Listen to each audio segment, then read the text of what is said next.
Joshua de Sola Mendes, and with his assistant, Mr. Jonathan Kay, will tell us how to preserve this wonderful tradition we have using the internet and all kind of resources that we have in our hands. Please take it.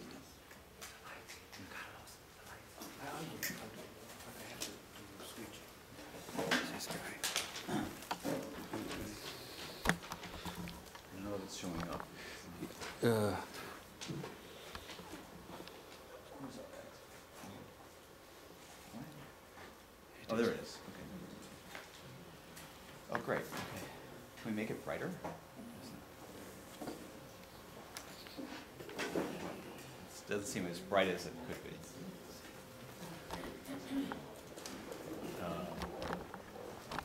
Okay, great.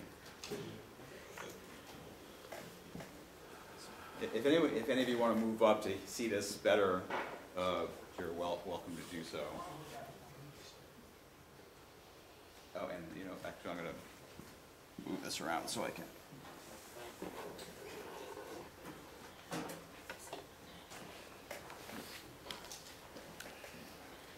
Thanks.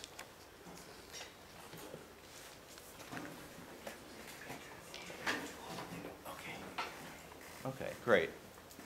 So, first of all, thank you to Congragation Mikveh Israel and to your wonderful rabbi, Goodbye, and to your president, and to all of the congregation here for your warm welcome to our congregants. I'm only repeating what has been said several times this Shabbat and this weekend, which is it's a very special experience for us to be all together. And I think we all feel it, and we want to do more of this. So thank you so much. And thank you to Rabbi Morris from our congregation for really helping to make it happen. So we hope to see you again here soon. Okay. And in New York. We've had a wonderful chance this morning to hear from Rabbi Morris about the distant past of the Spanish and Portuguese communities, and from Dr. Vega about the recent past of our mother congregation in Amsterdam. And what I wanted to share with you today is a little bit about our present and potential future. I grew up in the Spanish and Portuguese synagogue in New York, and it was only gradually that I came to realize that we weren't alone.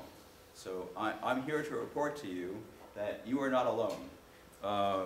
We are not alone. We have some wonderful congregations all over the world. And so I began a personal project simply out of my own interest to find out who are those congregations around the world? Where do they exist? And what's their status today? And really in a matter of 2 or 3 weeks, I put together most of this website. And so what I wanted to do is kind of take you on a virtual tour of our sister congregations around the world. When you're finished with your photograph, I'll okay. So I've created a website which hopefully you'll have a chance to access to learn more on your own. But this is kind of a quick glimpse of what we have here. And this is the home page, which has on it most of the congregations that you should know about. And starting with, in the upper left-hand corner, the Synagogues, the Amsterdam congregation. And each of these photos has a page devoted to that congregation. So if I click this, you'll see basic just contact information. That sounds very mundane, but it's amazing how back in the 16, 17, 1800s, how these communities, without access to telephone or internet, believe it or not, they all knew each other. They were in contact with each other. They sent kosher meat to each other. They sent brides and bridegrooms to each other. Today, with all our internet technology and other technology, we're not in as much touch. And so hopefully this is an opportunity for us to be more in touch with just basic, where are you located? And what's your email address? And a little description of what's the minhag? What's the service schedule? If I scroll down, what's the a little bit about the history that you can read, so there I have a similar page for each of these communities. And now we're going back to the home page. So we all know about our mother synagogue in Amsterdam, and then we have, continuing this tour in London, we have the first synagogue there, and I may be repeating what many of you may know, was Bevis Marks.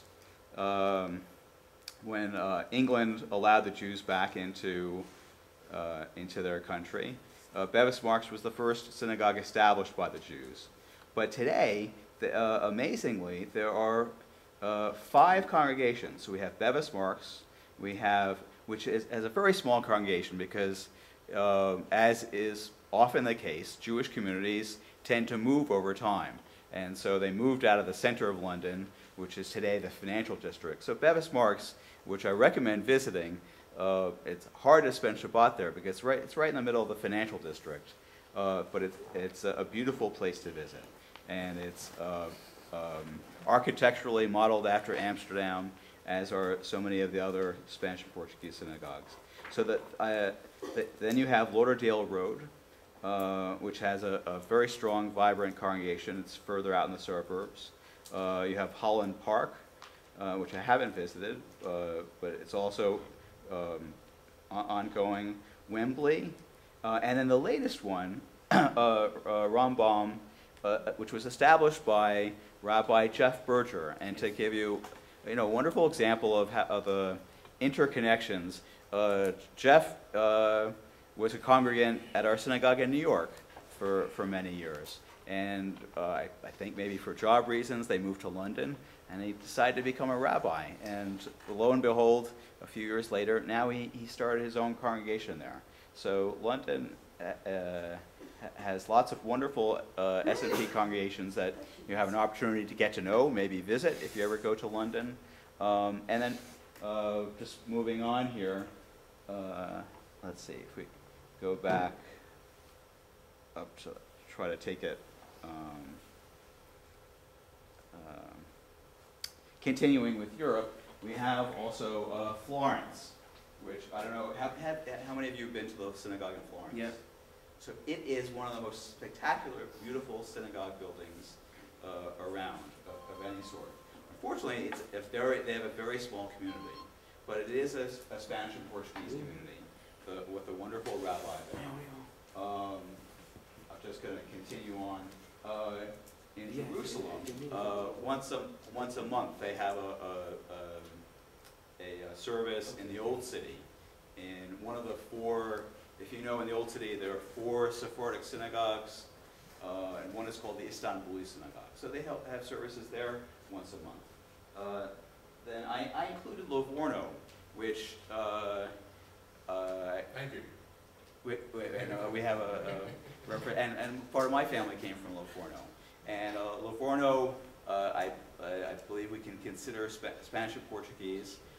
And I think rabbis from Livorno, if I'm correct, were among the rabbis who came to Amsterdam to help educate the Jewish population there when they established themselves. Of course, we have New York in the corner, which if any of you haven't been, you have no excuse not to go because you're 2 hours away, and so we're expecting you. Then over here we have the Buffo Synagogue in Paris, and below it, we'll get to in a second, is Bordeaux. So we have the Spanish and Portuguese Jews, or the Portuguese Jews, because the ones who went from Spain to Portugal, many of them went to Amsterdam, but some went when they find many went to Amsterdam, but when they felt the need to leave Portugal, some went directly to southern France, to Bayonne and to Bordeaux. So if you look at a map of France, you'll see those 2 cities in the southern part, not all that far from the Spanish border. Bayonne and Bordeaux were established the earliest, and they had quite a bit of trade with Jewish communities in the Caribbean. and then much later on, Rue Buffo Synagogue was established in Paris, funded by one of the wealthy members of the community in Bordeaux. And I've been there, and it's a beautiful synagogue. So if you ever go to Paris, you have a home away from home in Paris. That's really what this is about. Is what exists today, and what can you go visit? Or who are your sister synagogues, or your fellow family members? And then you may know about this synagogue, Mikveh Israel in Philadelphia. Sorry, I'm going back and forth here. They have a wonderful congregation. I definitely recommend visiting them. You have Romania, Bucharest, Temple Choral. Well, not the one. I'm going to come back to Porto here. But then we have Gibraltar, and our wonderful Hazan, who may be here in a moment, comes from Gibraltar. And they have among the best educated communities in the Spanish and Portuguese synagogue, that not all of them will specifically identify themselves as Spanish and Portuguese, because there are many who came from Morocco, but quite a few of them had come from London. And I had the privilege of going to a Spanish and Portuguese service in Jerusalem a couple of years ago, and I felt right at home. The way I would describe it is either I recognized the tunes, or if I didn't recognize the tunes, I felt as if I should recognize the tunes. I've never been to Gibraltar, but that's a wonderful community there. We have Bordeaux, as I mentioned, and then down here, Venice. If Amsterdam is considered the mother synagogue, and as I understand it, Venice is considered, in a way, the grandmother synagogue, because Venice, as I said, along with Livorno, contributed rabbis to help educate the Jews in Amsterdam when they were establishing themselves there. And Venice has, if you've never been to the ghetto, 3 synagogues? 5. But 4 synagogues. So 5. as you may know, one is Ashkenazi. Scuola Italiana, Scuola one Germana, one is Italiano, Scuola Francese, and one Spanish, and one is it's Spanish another one with Portuguese. what's the name? Not. There's quite there too now. They're everywhere. No, there are 5. I was there One recently. Italian, one German, one French German, one Italian, one German, one French, so 2 Ashkenazi, one Spanish, and one Levantine. Levantine, the yeah. Spanish 5. is the one that is often actively used is the Spanish one, which is gorgeous. Scuola Spagnola. So, and then going back to the New World, we have, and I'll get back to Lisbon in a second, we have the synagogue in Montreal by the same name as our synagogue in New York, Shearith, Israel. And I've been there to visit, and I definitely recommend going up there as well. They have a wonderful, vibrant community. They still have the same melodies? What's that? They have the same melodies? It's somewhat diluted. So you'll definitely recognize some of the melodies, but they've had an influx of members from other Sephardic communities. But they definitely recognize their Spanish and Portuguese connection. They use the De Sola Pool prayer book, and they were very pleased to have me there to visit. And so my hope is that we can perhaps do an enlarged group Shabbaton at some point involving the New York, Philadelphia, Montreal communities, and even perhaps an even larger gathering if people from London and elsewhere would like to come join. So, what have I left out? I have left out Lisbon and Porto because they're in Portugal, and isn't Portugal the place where we left, where we fled from? So what are they doing there? So it demonstrates how life sometimes comes full circle. So in the I think mid-1800s, Jewish businessmen from Morocco, I think, returned to Portugal to establish themselves, and they established a community in Lisbon. which has continued to this day. And I've had a chance to visit there. They have a wonderful rabbi who comes from Italy, and they were very, very welcoming. Finally, we have Porto, which is a very special and a meaningful place whose existence owes itself to a great extent to contributions of the diaspora Spanish and Portuguese communities around the world. This synagogue was only established in the early 1930s. And what do we know was going on in the early to mid-1930s in Europe? The Jews were under threat of the Holocaust and fleeing. And here, of all the places in Europe, was a synagogue actually being established. So here in a place where the Jews had once fled, it turned out this became a refuge for Jews from elsewhere in Europe. So on the eve of the Holocaust, many Jews who had fled from other parts of Europe were able to find refuge at this synagogue and literally slept on the floors of the synagogue in Porto. And that synagogue was established by a Portuguese colonel, Barros Basto, who has quite an amazing story. He was quite a successful man in the military and had realized that he was of Spanish and Portuguese descent, and he returned to Judaism.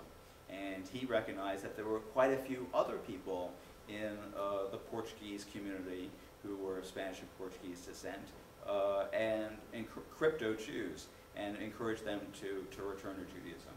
So, and that synagogue is ongoing today, and it's another place worth visiting. So that's a quick tour of the communities. If I hopefully haven't left anyone out, and there's a page on each one. And the website, as you see, is snpcentral.org.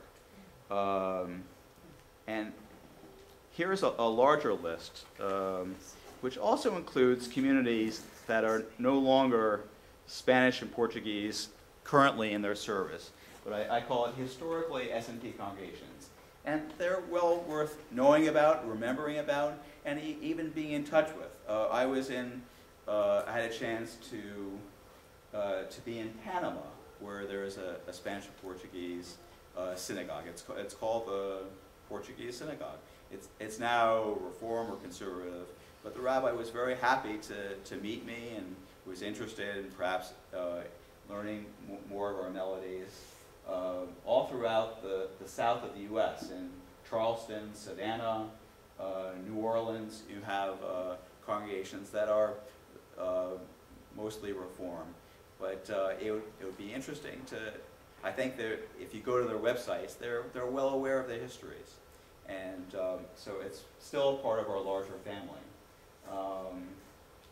So what I've done, now that I've told you about the communities, I just want to share with you for a few minutes a little bit about how some people have undertaken projects to connect our communities and how we can all do so. So this is, in a way, a website of websites. And so there are other people, and I'm going to introduce Jonathan Kay in a minute, have established websites with a lot of content on our minchag and our melodies.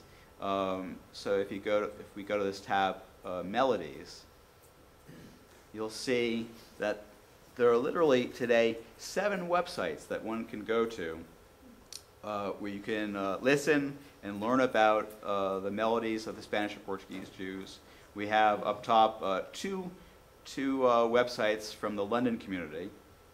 Well, the official one is the music of Shar Hashamayim, but Rabbi Jonathan Cohen, who's been living in Israel for many years but grew up in the London community, he created a wonderful website, London Sephardi Music, where you can learn all about the melodies and the minchag.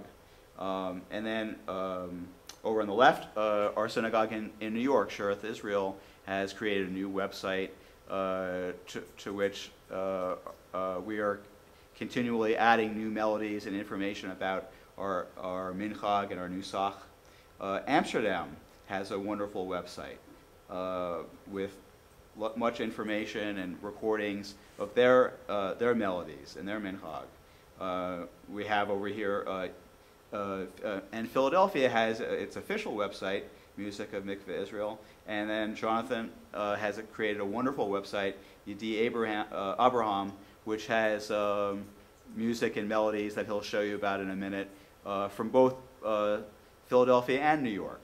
And then finally, we have this website from the community in Bordeaux. It's in French, so you'll have to know or learn French. But it's Liturgie Hébraïque de Rite Portuguese. And it's worth our learning more about the French community. We owe, I believe, our wonderful melody Bendigamos to the French community in Bordeaux, where it was, I believe, originally written. And there's a beautiful French version, if you haven't had an opportunity to listen to it, of Bendigamos. It's called Bénisson. And we have it in our Birkat Amazon book. Okay. And so in fact, I have a vid. Let's see. I've put some videos here. Oh. So if they'll come up, you see there's Bendigamos. There's one from London. Here's one I didn't know. I just want to play this. It's a very brief melody that was sung by the Congragation in Montreal, and I didn't know it before, but it's a beautiful melody. And I'll just play it for you and see if anyone else knows this.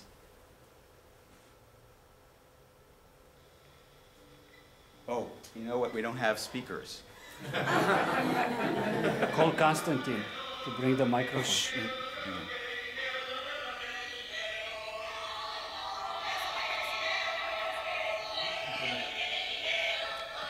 Box. Hold the box.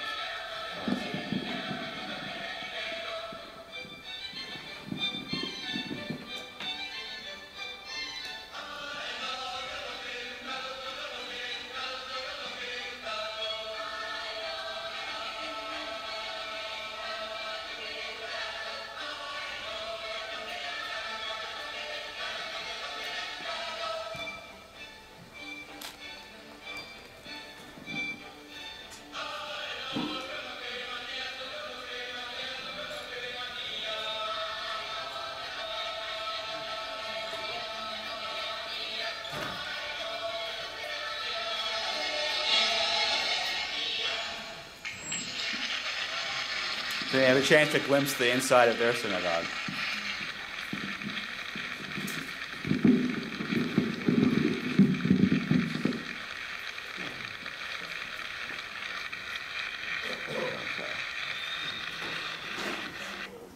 So I'll wrap up in just 1 second. I'll just show you a couple more resources that are on this website. So we have this section on showing you the websites with the different melodies. We have here's a discography. So for those of you who still use CDs, there are quite a few CDs with Spanish and Portuguese melodies. I've created this section, which definitely needs to be filled out further, but which has information on the different sidurim, the different prayer books that you could order in various language for Spanish and Portuguese, for the Spanish and Portuguese tradition. What else? Food. We don't want to forget food. Excuse me. After this, we'll have food lunch for you today. It's being just prepared just this minute. Thank you. Okay, great. So there's some wonderful websites on the cuisine of Venice, the cuisine of Turkey and Rhodes. Well, Morocco, which is not specifically Spanish or Portuguese, but we all like Moroccan food. And some other Sephardic websites. Oh, and then finally, I think I'll just end with this, if I can get to it. For those of you who want to have discussions and make connections with other people who share this interest in Spanish and Portuguese minhag. There are some amazing ways to do that today. First of all, on Facebook.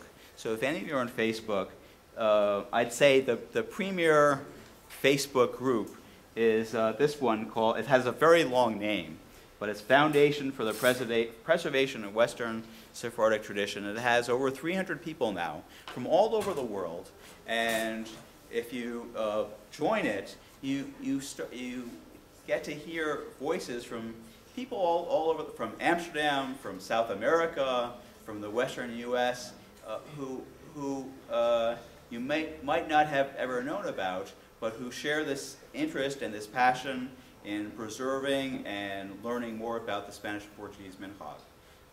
Rafe Mercado, right? What's that? Rafe Mercado? Right? No, Rafe Mercado has established another one, which is also on here. So you can, there are 3 Facebook groups now, including Rafe's, which is called Keter Shem Tov. And so I've had a chance to get to know, even though we've never met, the young Hazan in Amsterdam, Nachshon Rodriguez Pereira. And we've had a wonderful interchange. And so now we'll have a chance to hear a little bit about one of the specific sites, the one that Jonathan Kay put together, and all the information that he's put on his website. Thank you, Jonathan.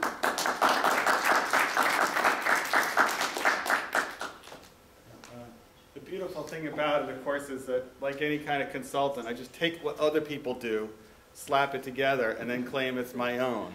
And I get the credit for it, more importantly. But I do want to first say, I hope I can get the best for last thing that was like yesterday also, right? Like Exactly saving right. the best for last. Exactly Okay. right. Essentially, I want to show you this is, in all seriousness, it's a huge blessing and honor for me to work with Rabbi Gabai, Reverend Cardozo, my teacher. And I want to just take really 1 minute to basically say what we're doing here. And really it's about exploring what Josh was talking about, the connection. Things going on at Shearith Israel, things going on other places. What we really wanted to do, we felt that if we don't understand our foundation musically and liturgically, it's very easy to drift. And I like an Ashkenazi tune just as much as the rest of the person. I love the Yemenite tune of Deror Yikra, but if we don't know what the difference is, it's very easy for us to lose what our character is. And so the idea of Yedei Abraham, I think almost the Yedei Abraham I mentioned before, is a site that's organized around the melodies and Hazanut of Mikveh, of the Spanish and Portuguese tradition, as taken from Rabbi Gabai and his notes. And so we organize things around the calendar events. The whole year is there, daily Shabbat Torah. So I really invite you to explore. It's at Yedei Abraham. It's also through Mikveh Israel. I think in terms of people think, okay, we got all this effort to do. It's got to take a lot of time, a lot of effort. And one of my favorite quotes is from one of our aunts, Mother Teresa. I don't know how to say it, and which is right there on right on the front. We can do no great things, only small things with great love. I think that's very appropriate. But I want to just show you there that please visit. What you'll see over here is, again, there's organizing the music through. I'll just give you sort of a sense over here, the Hazanut. And when I talk about the Hazanut, you'll see it actually, oh, I'm sorry, got the wrong one here. And then go over here like for Shavuot. And so see, everything is actually documented. Here's our beat of Shavuot, first day, Shachrit, Shavuot, walking through all the steps. So, and ultimately actually linking that to the music. Another part, which over here is actually, I think we probably have a couple hundred different versions of all organized alphabetically here in English. And so some recordings from Philadelphia, some from piyut.org, some from New York. And my hope is with Zachariah and Rabbi Morris to really make that connection. And so please invite you to take a look at it. And also Dr. Vega, we have some things from Amsterdam. So I invite you to take a look at this and participate. One of the key things about this is a wiki. So if people are interested in helping, we can actually give people access to various parts. So thank you very much. Thank you so much. Thank you very much. It was really wonderful to hear from all of you, and all of you came here. It's really memorable, this whole event. And God bless all of you. Please come back again whenever you can. And God willing, we will go also to New York. And we'll go. And one thing interesting about Joshua is that now that we have something that we can connect, we should really try to start the society of Spanish Portuguese synagogues. And therefore invite each other to each different cities. And we offer benefits. So for one will be guarantee for sure to get an aliyah on that Shabbat. When in any other Spanish synagogue, guaranteed hospitality, help with the hotels, and whatever is required that will make really a society, and we support each other. I think that's a good idea. Thank you so much, and enjoy yourself with the lunch, and then you're on your own. A picture of everybody, the whole group, come here. Before you jump into the food. I did already. But I did it. Okay. Let me turn this off. Thank you, Rabbi.